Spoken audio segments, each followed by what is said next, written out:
All right. It looks like I'm the first one to the party so far. Could you hear me okay, Nick? Yes, I can. Okay. Perfect. We're just waiting for a few other of our guests to get in. This is Here comes Beymer.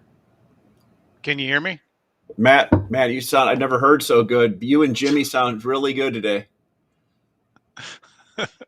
And we're live, so I'm just waiting for Greg to roll in. Are you in the what is that picture behind you over your right shoulder? Is that your dad? You talking about right here, the upper corner? Yeah. Yeah, that's my dad, and then I'm the tall kid, and then my little brother's the little blonde kid. Right on. I think I was like 5, so that would have been 1972.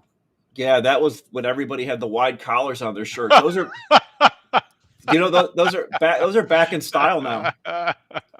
All you need is a paint can and an album from Saturday Night Fever, and walk down the street with that get up. When my dad passed away, and I had to go through his clothes, he was like a clothes hound, I don't know, it was weird. He had a closet full of clothes, and he still had like those old butterfly collared like suits from the 70s. He never got rid of them, and I should have kept them, but I donated them to Goodwill. But I regret that now. I was like, God, I wish I'd have kept one of his old like polyester suit coats. What's up, Greg? You on? Here we go. It says I'm backstage. There you are, man. Sorry, I saw you calling. So Yeah, well, because you're talking. I'm like I was saying that. Well, it says only the host can see you, and we were talking. Matt and I were talking about the picture over his right shoulder of his dad back in 1972 with those great big old Saturday Night Fever collars on the Jimi shirt. Hendrix. Is your dad the top one? Same era, right? So welcome everybody. Hey, Judy from British Columbia. Bob Schneider's in from Colorado. Bob, what's going on? Joe Risch from beautiful northwestern Florida, and I think we got Jory from Chicago. I think we got Nick from Chicago also in the house here. So hey, welcome to MX Broadcasting. We did a little countdown a little bit early to test it out to see how many people stream in. We got a great guest showing up today that we'll talk about in a bit. But God, man, this is getting to be like our 30th show, and you guys, man, are becoming pretty famous. People are asking about us all the time. The cool thing is, the one we did with Brian last week, I've gotten so much freaking feedback on that. Like all kinds of people were calling, asking questions. Greg, great job getting him on. I mean, he had a great time too. We talked later, and he said it was really fun. Yeah. Well, yeah. it was freaking solid because listen, man, I've been telling everybody about M2 money like it was my idea now. Like,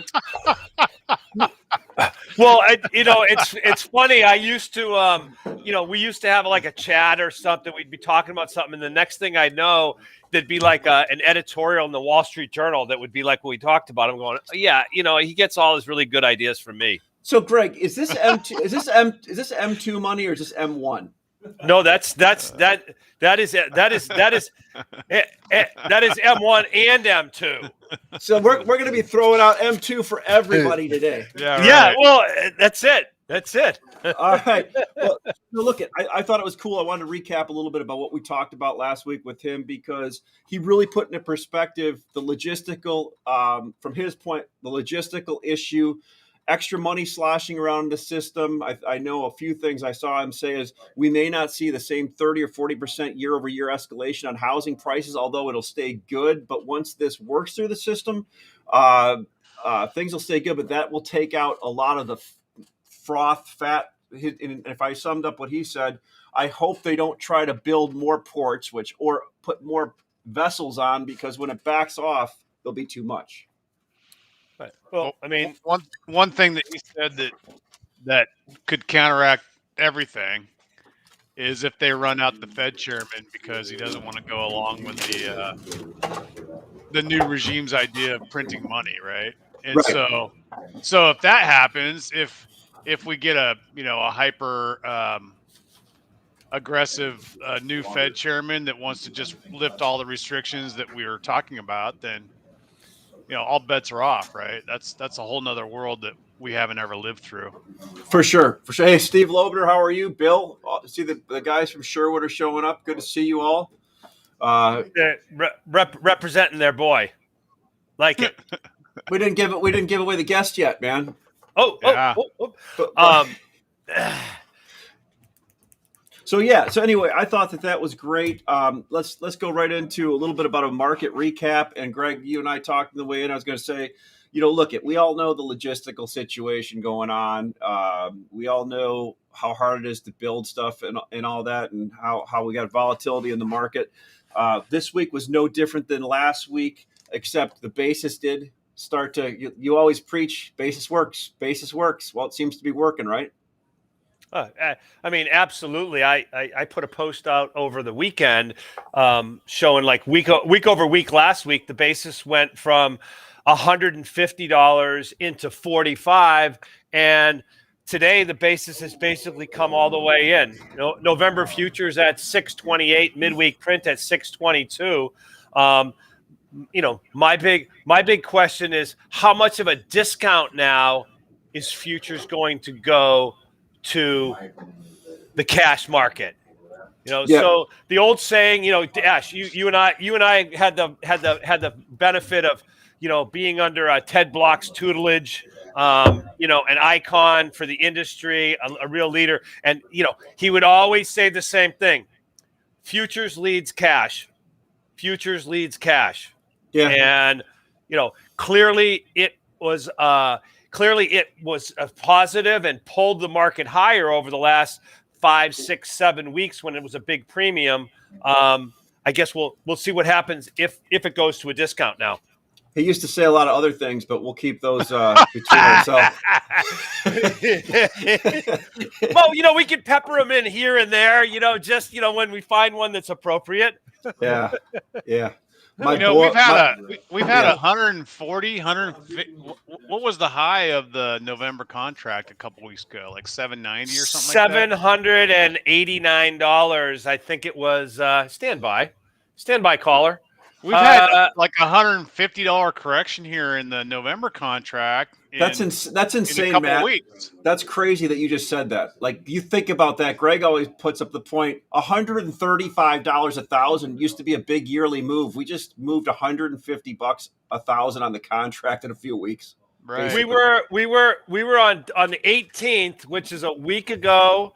Last Monday. The high was standby. What was that high? The high was 780. We were 780 a week ago. Wow.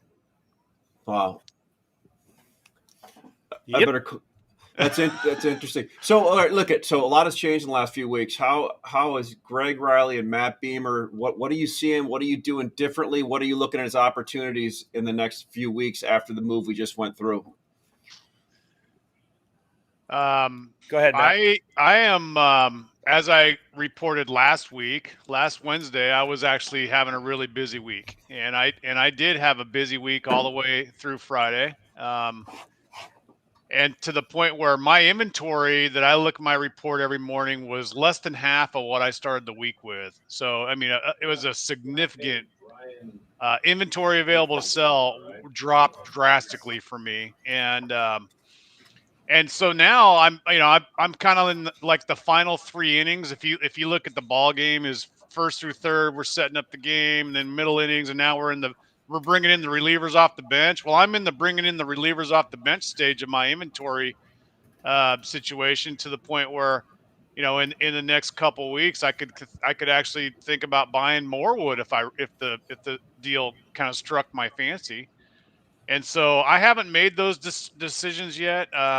Historically, going into November, December, things can be a little bit dicey, and due to reasons that have nothing to do with lumber. They could be weather related. They could be just time of year, holidays and hunting seasons and things like that. So as well as I do, Greg knows all about fourth quarter weirdness, and so my plan is probably just going to be to just take it easy for a little bit and just see how things transpire. Having said that, I am still getting a fair bit of inquiry for trucks, and they want it right away. It's the dangest thing. It's like you would have thought that all the lumber that got bought and sold in the last 60, 80 days, you would think people have plenty of it by now, but that doesn't seem to be the case. In a lot of cases, I've got several people have called me in the last week and bought stuff and said, "Can you get it here tomorrow?" After they bought it.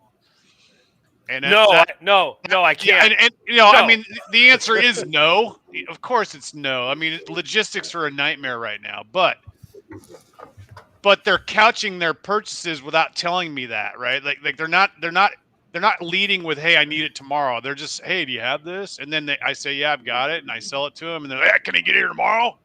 So they know that they don't want to pay more for needing it, but they actually do need it. It's a really weird dynamic.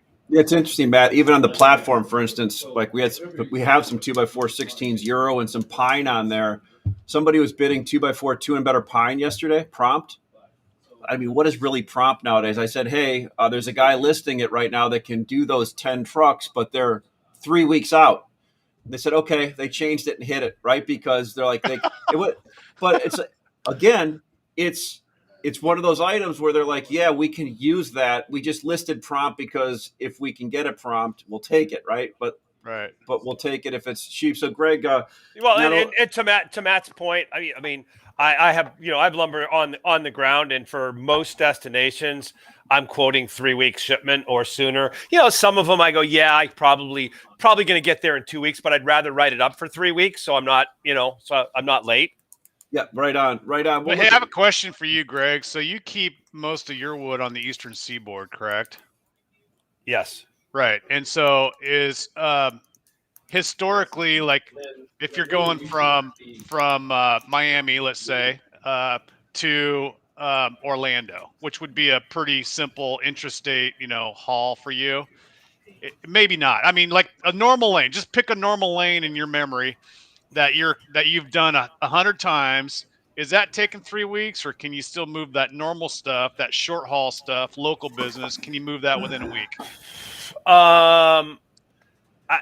Like right now, I've got a lot of lanes that are backed up that I've got a lot of orders to, and I'm struggling to get trucks to. There's other stuff where it's moving. It's still moving kind of quote unquote okay for a lot more money. Right. Okay. I will say, and we got a guest coming on that we maybe shed some light on this. I ship a lot of lumber out of Western Massachusetts, and it seems like the trucks up there, which historically are very plentiful, are not, and so that's a place where I'm really struggling right now. Midwest, out of Chicago and Detroit, those trucks seem to be going just fine. And out of Southeast ports, they're more expensive, but they're not as bad. Well, so just to go off what Matt said, not only is Fourth Quarter Weirdness a great band I listened to in college, but what do you see going into the fourth quarter here, Greg? I used to say I could count on one hand the number of like Decembers where we make money for a combination of reasons. I mean, listen, here's the reality, the backdrop of the market. We've just moved from the 6 seasonally weakest weeks of the year. Okay. From mid-September until the 1st of November are the 6 seasonally the weakest weeks of the year. From now until, the first, like our Thanksgiving is neutral.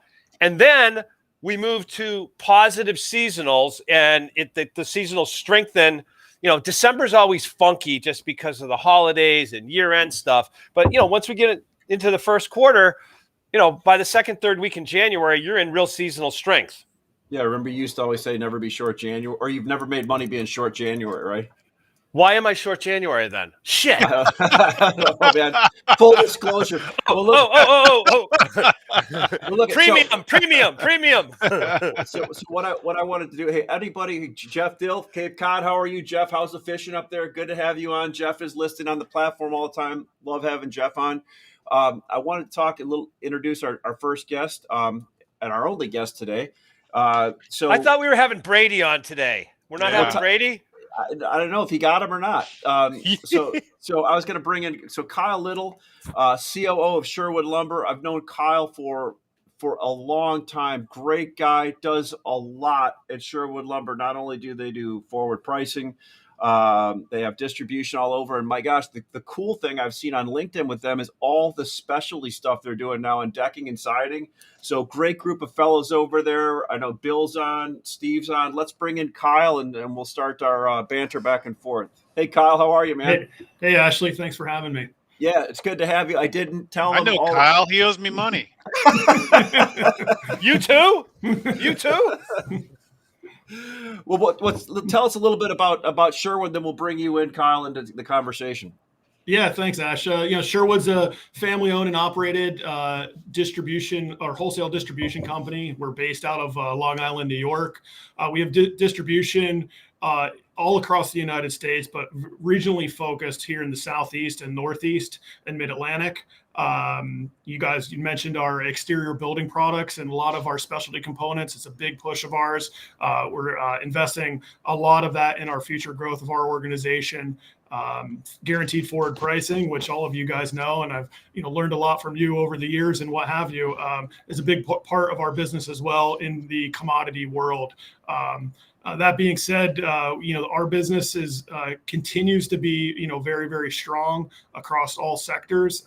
We have really had a real tremendous focus in really being customer, vendor, and associate centric. We very much try to go out there and talk about the same story about, you see our tagline, we'll be there with impeccable customer, vendor, and associate experience. That's what we really live and breathe every single day here at Sherwood Lumber. Well, cool. As I mentioned to everybody before you came in, we kind of all know each other. And the cool thing about the little ecosystem in this industry is we all talk, chat, market, and all that back and forth. So let's do that. Well, Greg, when I was walking in this morning, trying to get him to come down on some listing prices, we had a conversation about what to talk about. And it was really cool. Greg's like, hey, we all know logistics and what the problems are there and all that, but let's talk about some things that maybe we don't see coming or that we hear about. Greg, is that maybe you could? I'll let you take that over. Yeah, and see what I thought it'd be a great opportunity. I mean, I know you're in a strategic role there at Sherwood, Kyle, and maybe give us a little flavor as you're looking at the future. What are some of the things, the big changes that you think could happen to our industry that would affect distribution or the industry in general?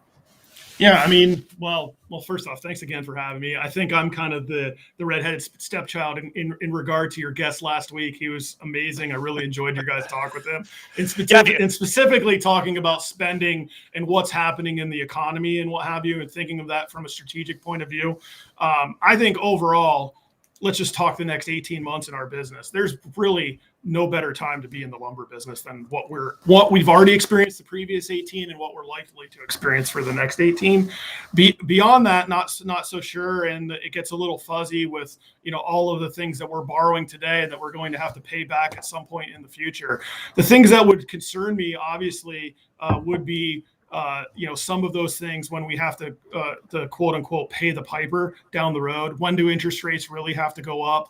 When does this quantitative easing really take effect and start to hinder specifically our business? And lumber, as you guys have noted many times before, it's a leading indicator of what happens in all parts of the United States economy. It happened in 2008, 2009. It happened in the 70s, the 80s, the 90s, and it's happening today in the 2000s. So we're going to be one of the first markets to go down.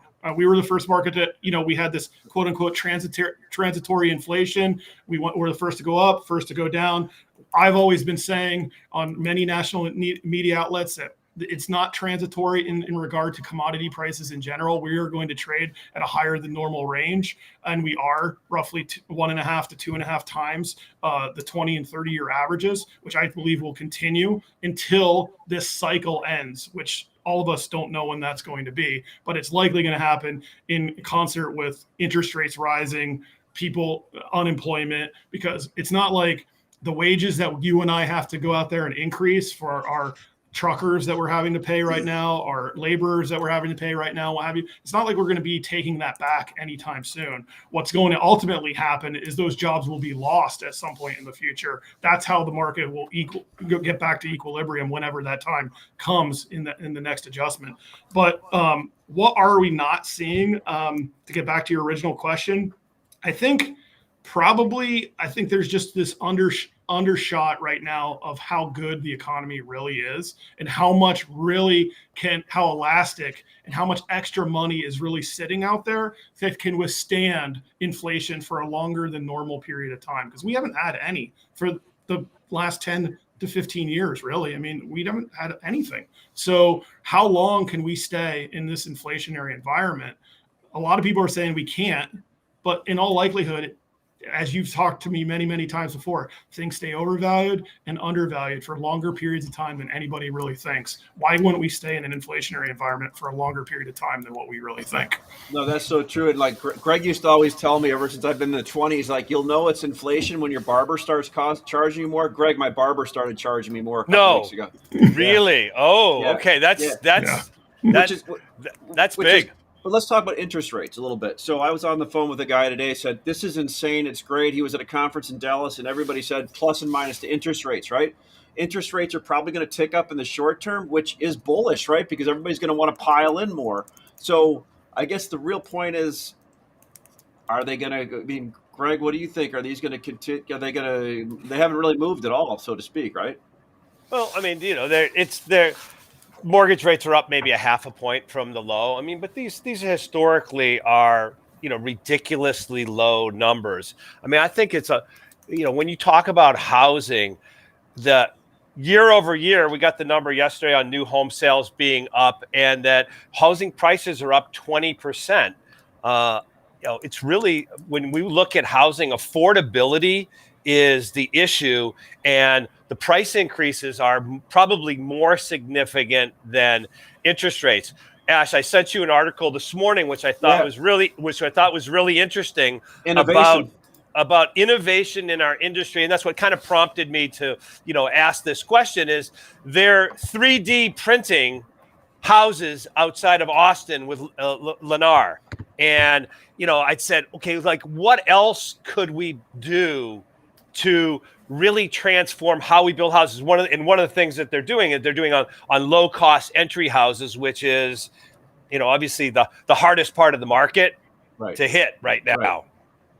The interesting thing is we talk about lumber and what it's saying, but lumber was, again, the first to move, the first now to get back to equilibrium at this higher than normal price range. But all the other input items have gone up substantially. Windows, doors, all the millwork items, roofing, gypsum, these things have gone up big multiples. And you talk about the cost, lumber is now down it's trading in its new range. We haven't seen price adjustments come down. They've actually only continued to go up in these other building materials items. So it's going to take some time and a major change in demand before you start to see a substantial change in these inflationary, pressure. And the other thing, Kyle, is, this whole idea of transitory inflation is a ridiculous statement. It's kind of like when a guy stands up there and says 2 trillion, 3.5 trillion. It's going to cost zero, nothing. Right. It's just silly, and we all know that it's the most ridiculous thing that could be said. Another interesting thing that I saw an article about, this crazy talk of we're going to tax unrealized gains, right? Which is absolutely completely unworkable, hasn't been vetted, hasn't been thought through on any level. But the article was how that always with tax changes is it's the unintended consequences that are significant. And he made the corollary to the 1980s when they changed the rules on passive losses of real estate, how that basically triggered the savings and loan crisis in the 80s. And his point was, if you did this, that you would crash real estate prices, is if they enacted it. You'd also see an exodus of wealth. People would just leave. They'd move to a different country and start sheltering their their investments in other ways by, people that have that much money, they can afford to make these types of decisions where they don't have to live in Kansas anymore, right? So, hey, there's a little thing here Tim Hansen put up about the Canadian duties. I think we should talk about that. Yeah, I saw that too, Matt. That's a great point because Greg and you guys, we were talking about this.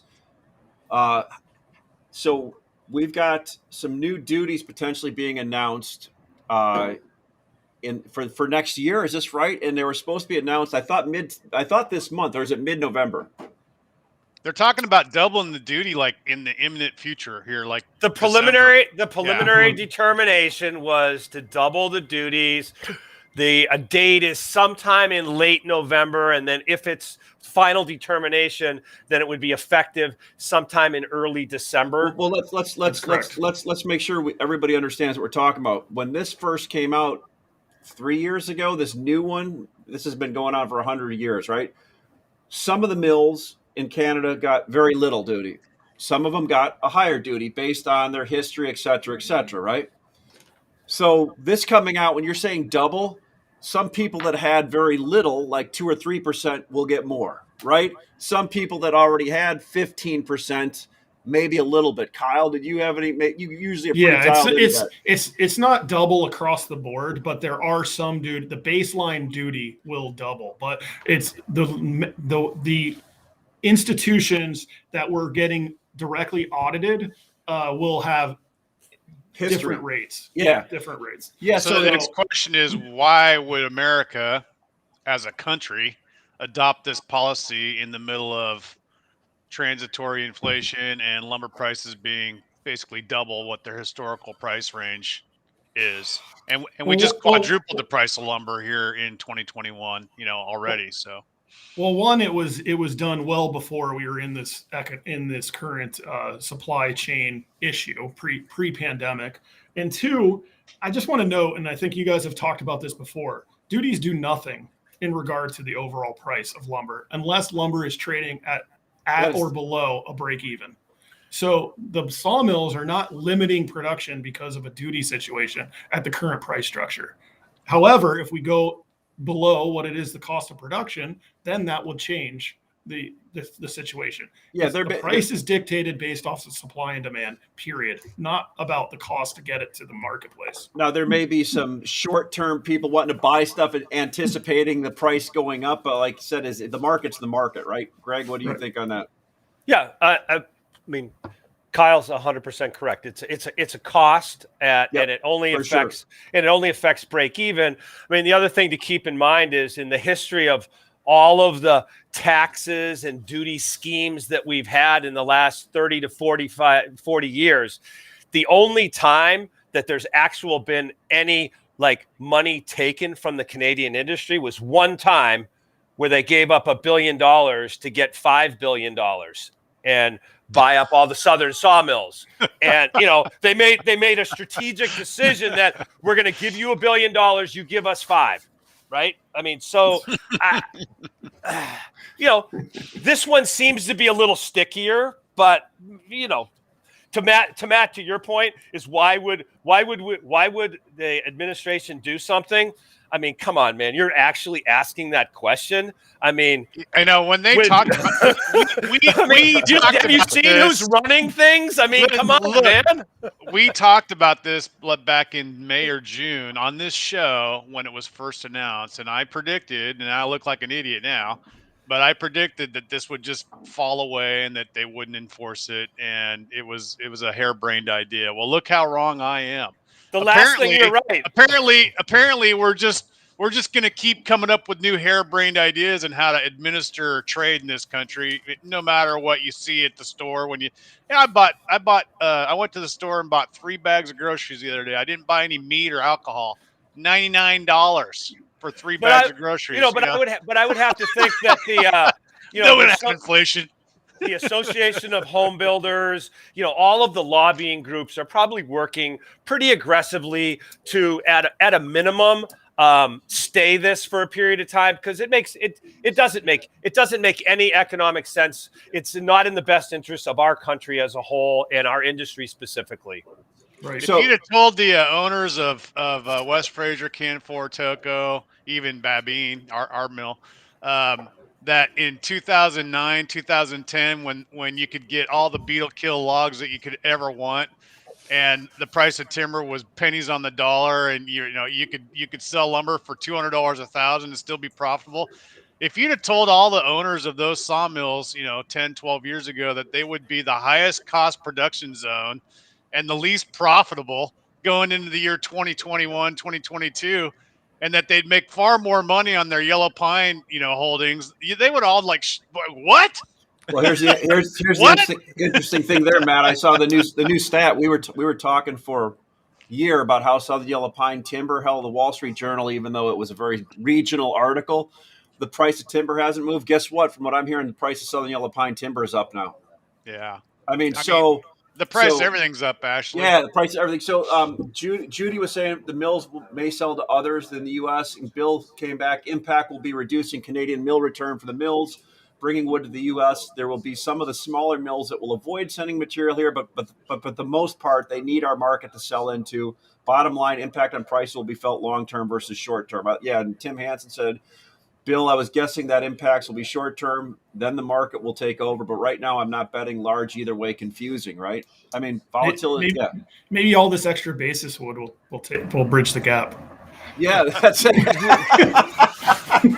Kyle, I say that tongue in cheek because you know how much basis wood I think's really out there. It's like so next little. To nothing. It's like a couple hundred cars.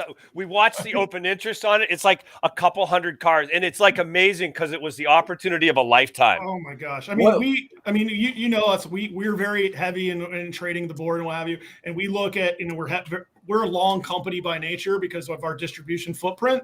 And the amount of wood that we basis traded, it's part of, we always look at it as a percentage of our overall. But in the grand scheme of things, it's like a week's worth of sales. Like it's not like a lot of lumber. Really. Isn't it amazing though? We get calls from people outside of the industry just talking about how there must be tons of basis wood out there. I'm like, have you looked at the open interest? Like the perception of it. Casey O'Neill was asking a question: will labor pay in the lumber industry keep up with the rest of the economy? Fast food now starting at $20+ an hour. I mean, I can comment on that in regard to like what we have to deal with at our operation sites. I mean, we're dealing with that pressure today. Absolutely. Yeah. It's really hard to hire forklift drivers if you own a reload. Yep, truck drivers, and especially one that'll pass a drug test in Oregon. I don't know about Massachusetts, but in Oregon, where most drugs are legal now, if you're going to try to hire somebody with a, that for kind of a working man's job, I guess is how I would describe it. You're going to have to pay at least $20 an hour, and you're just going to cross your fingers that the guy can pass a drug test. It's really frustrating. Hey, going back to one other thing, I will leave you guys with. You wanted to know some information that might be relevant to the upcoming market, and I'll leave you with this. Because the mills in Canada and the West Coast started out selling a whole bunch of lumber to China and Asia back in August and September. And that really helped them firm up the bottom, back when we needed help. In early August, we were all flailing around going, hey, what are we going to do here? Mills were taking $350 on 2 before and just looking for offers. Well, at that time, the Asian countries came in and started gobbling up a whole bunch of low grade. That really helped firm up the price of 2 and better and higher grades. Well, here we are 2.5 months later, and a lot of that wood still hasn't shipped. Due to the port problems, due to logistics with trucking. So what that means is you're going to see any of that lumber that could have gone to overseas in the fourth quarter is now going to be redirected towards North America instead. But was it sold already, Matt, or not? It's already sold, but why would you take more orders of something you can't ship, right? So there's a whole bunch of mill wood that's sold right now that isn't invoiced, right? And so rather than selling more of that, they're going to come to us and say, can you use this in Nebraska? Can you use this in Texas? Can you use this in Massachusetts? Because they're not going to ship it to Shanghai. They're not going to ship it to Malaysia. They're not going to ship it to New Zealand. They're going to ship it to Kansas, okay? So there's a piece of information that you guys might want to know about. That's perfect. Can you comment on Hong Kong? So I don't know. Matt, They're not taking it to Hong Kong either. so what is that? So they're just moving the orders around. We got really cheap orders that we're not going to ship. We're going to ship the higher priced orders first. Do mills do that? No, they've shipped a lot of that wood already. It's just not getting on a vessel, right? It's not invoiced. It hasn't been paid for. It's just sitting there, doing nothing. So is that wood is still committed to and going to ship at some point in the future? It's just logistically it can't get to it. It can't get loaded on a vessel and, right, it can't get to its market. A letter of credit established and then get paid for until it they're actually gets loaded on a vessel and moved, across international waters. They're gonna turn the inventory at the port. Basically, the inventory at the port needs to turn, right? Yeah. But rather than sending more inventory to the port, that next batch inventory, stuff that's being produced right now, is not going to go to the port. It's going to go back here. Okay, I got you, Matt. America. They sold a lot of wood. It hasn't shipped. They're not going to take more orders because they can't ship them. That's the way I feel. That's the way I feel every day now. Is like I don't need more orders that I can't ship.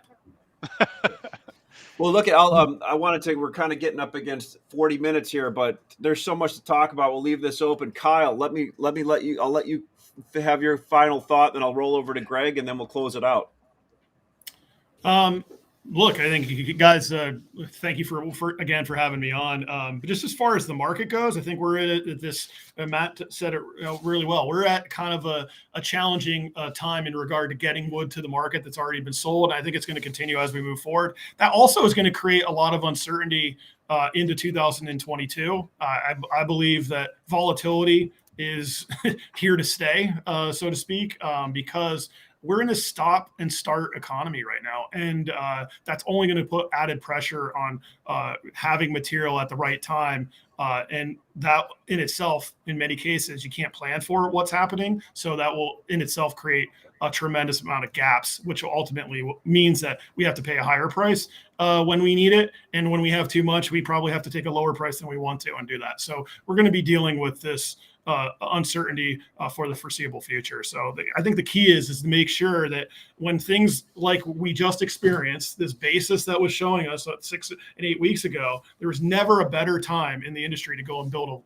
a long inventory position and offset your risk at some point in the future. And you can still do that really if you look at the July or the January and the March contracts as well, because it's still giving you similar type spreads. It might not be as wide as it once was, but it's not so far off. So planning ahead and making sure that you offset that risk somewhere else in a future sale, I think is a prudent thing to do. And to think that you can go out there and be short in this marketplace and cover it somewhere with any certainty will ultimately just feed the fire. It's more fuel for higher volatility. So if you want to go out there and create a more normal trading range, like you said, $135, then go out there and plan and manage your business appropriately and use the tools available to you to do it. Great thoughts, Kyle. Matt, Greg, any final thoughts? Or you guys? I'm just happy that we got another guest that was willing to come on our show. That was cool. Thanks, Kyle. Yeah, well, we didn't do what the Mannings did on the show. We didn't play true or false today. We'll do that next week. Right. No, that's what we got to do. We'll have to add, put have the true or false questions. That'd be great. Kyle, good. Kyle, good to see you as always. Thanks for joining us. You had a tough act to follow, but I think you did a great job. Yeah, man, it was awesome. Yeah, I appreciate really it. Look at all three of you guys are MX supporters, so I appreciate that.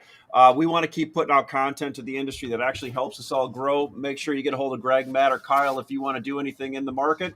But come to mxlumber.com if you want to look at some transparent pricing and look at a real live digital market. So, guys, thank you so much for joining. You can join Matt Lehman and I tomorrow for lunch with Lumberman at 12 o'clock Central. We'll look forward to talking to you then. Thanks, guys. Take care. Thanks. Cheers.